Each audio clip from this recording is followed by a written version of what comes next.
Dəyərli izləyicilər, indi isə o yoxsa bu üzrə kitabları ünvanlayacağıq. Görək Amin bəy seçimləri ilə siz də razılaşacaqsınızmı? Hazırsan Amin? Bəli, buyurun.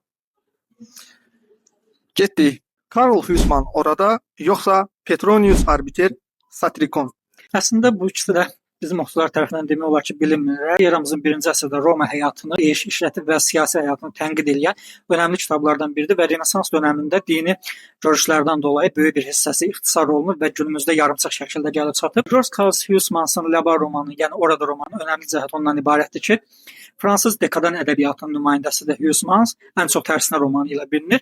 Amma bu əsərdə satanizm mövzusunu ədəbiyyatda işləyən ilk romanlardan biridir.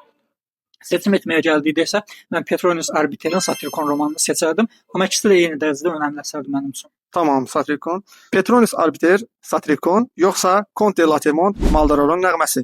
Comte de Latermont əslində önəmli müəlliflərdən biridir. Az bilinir, gənc yaşda intihar edib təəssüflər olsun və demək olar ki, əlimizdə olan tək əsəri Maldaro'nun nəğməsidir.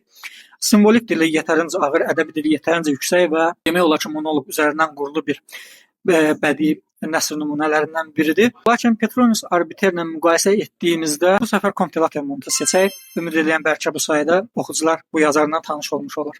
Comte de Latermont Maldaro'nun nəğməsi yoxsa Lewis Carroll Alice Möcüzələr Diyarında?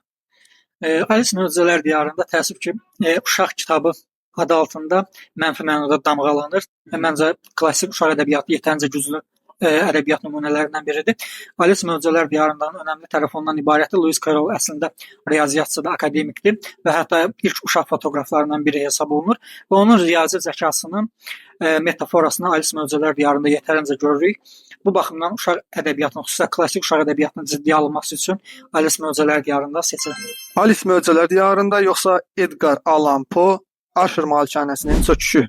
Edgar Allan Poe təbii ki, Aşır Malikanəsinin çöküşü psixoloji dərinliyi ilə, gotik atmosferi ilə yetərincə insan ruhunun qaranlıq tərəfinə toxunan əsərlərdən və onu açığa çıxarmağa çalışan əsərlərdən biridir. Edgar Allan Poe'nun az bilinən kitablarından biri, ən azından müşahidəmə görə bizim oxucular tərəfindən. Bu səbəbdən də təbii ki, Edgar Allan Poe Aşır Malikanəsinin çöküşü. Aşır Malikanəsinin çöküşü yoxsa Frank Herbert Dune?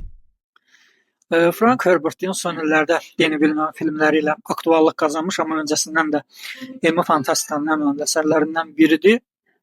Əslində bunların ikisi arasında seçim eləmək mənim üçün çox çətindir. Çünki ədəbi dil olaraq, ədəbi üslub olaraq təbii ki, Edgar Allan Poe ən yüksək səviyyədə dayanır.